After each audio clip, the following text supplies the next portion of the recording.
प्यारे बच्चों, आज हम कक्षा 7 हिंदी व्याकरण का अध्याय 2 वर्ण विचार के बारे में समझेंगे कि बच्चों वर्ण का मतलब अक्षर भी होता है और हमारे मुख से निकली जो ध्वनि है उसे ही वर्ण कहा गया है कि अपने भावों एवं विचारों को अभिव्यक्त करने के लिए यानी प्रकट करने के लिए हम भाषा का प्रयोग करते हैं। बोलते समय हमारे मुख से कुछ ध्वनियाँ निकलती हैं। इन्हीं ध्वनियों को लिखने के लिए कुछ चिन्ह निर्धारित किए गए हैं। पिछले अध्याय में बच्चों हमने पढ़ा था लिपि के बारे में कि लिपि में ध्वनियों को लिखने के चिन्ह निर्धारित यानी निश्चित किए गए होते हैं। उन्हीं चिन्हों को बच्चों जिन्हें वर्ण या अक्षर कहा जाता है। वर्ण या अक्षर उन्हीं चिन्हों का नाम रखा गया है। यह भाषा की लघुतम इकाई है यानी सबसे छोटी इकाई है। सबसे छोटी इकाई का मतलब क्या है कि इसके खंड अर्थात टुकड़े नहीं किए जा सकते।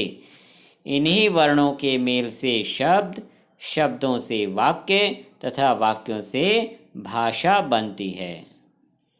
कि टुकड़े कैसे नहीं किए जा सकते बच्चों? जैसे ए ध्वनि हमारे मुख से निकली ए ध्वनि को लिखने के लिए हमने इस तरह का चिन्ह प्रयोग किया जिसे वर्ण कहा गया।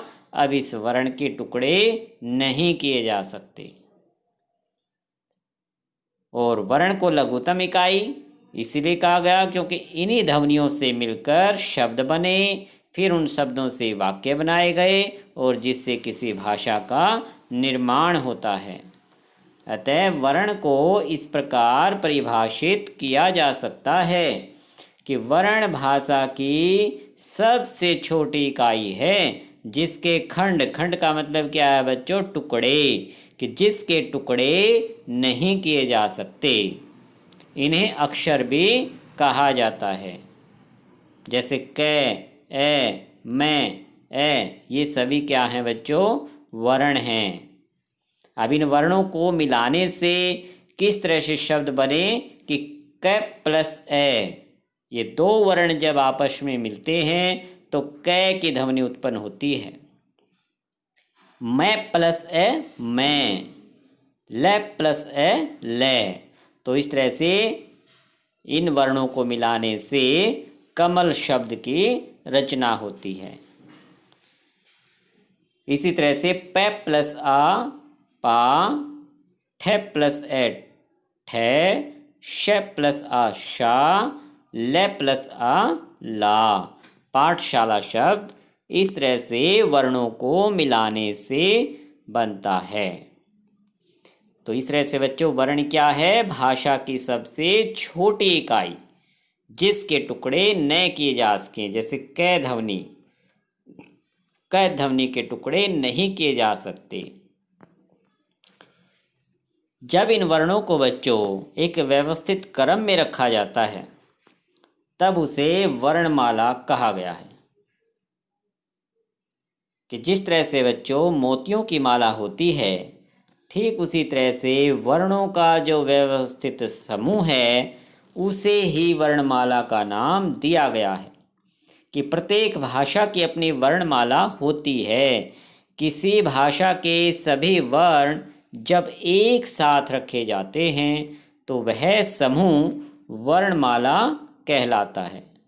जैसे अंग्रेजी भाषा में आपने देखा है कि A to Z सभी अक्षरों को, सभी लेटर्स को एक साथ रखा जाता है तो ये अंग्रेजी भाषा की क्या है? वर्णमाला। इसी तरह से बच्चों हिंदी में जब वर्णों को एक साथ रखा गया तो वह वर्णमाला कहलाती है। वर्णमाला में वर्णों का एक निर्धारित क्रम होता है। क्रम यानी सीरीज, एक निश्चित क्रम होता है। निश्चित क्रम का मतलब जैसे बच्चों ए आ ई उ ऊ री ए ऐ ओ औ, ये स्वरों का एक निश्चित क्रम है, एक व्यवस्थित क्रम है, निर्धारित क्रम है। तो ये निश्चित क्रम होना बहुत जरूरी है, तभी हम उन वर्णों को याद रख सकते हैं। लेकिन बिना किसी निश्चित क्रम में लिखे गए सभी वर्णों के समूह को वर्णमाला नहीं कहा जा सकता, क्योंकि अगर हम इनको निश्चित क्रम में नहीं लिखेंगे तो ना तो हम इनको याद रख पाएंगे और ना ही ये वर्णमाला कहलाएंगे। तो इस तरह से बच्चों वर्णों का व्यवस्थित समूह को वर्णमाला कहते हैं, क्योंकि निश्चित क्रम होना बहुत जरूरी है।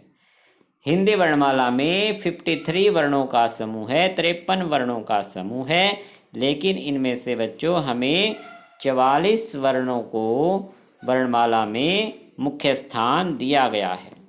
जैसे जो स्वर हैं ये भी हमारे वर्ण हैं, ऐसे लेके औ तक 11 स्वर होते हैं। इसके बाद व्यंजन क ख ग ग ड़ च छ ज ज य ट ठ ड ढ ण, और ये दो इसमें अलग से जोड़े गए हैं, अण तक ही आपको याद रखने हैं, ये दो याद नहीं रखने अभी।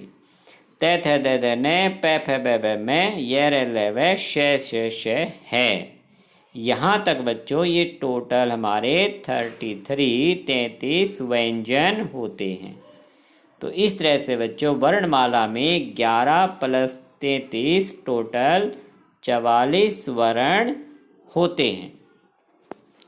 बाकी जो बच गए वो वर्णमाला में तो शामिल नहीं हैं, उनको लेकिन व्याकरण में शामिल अवश्य किया गया है।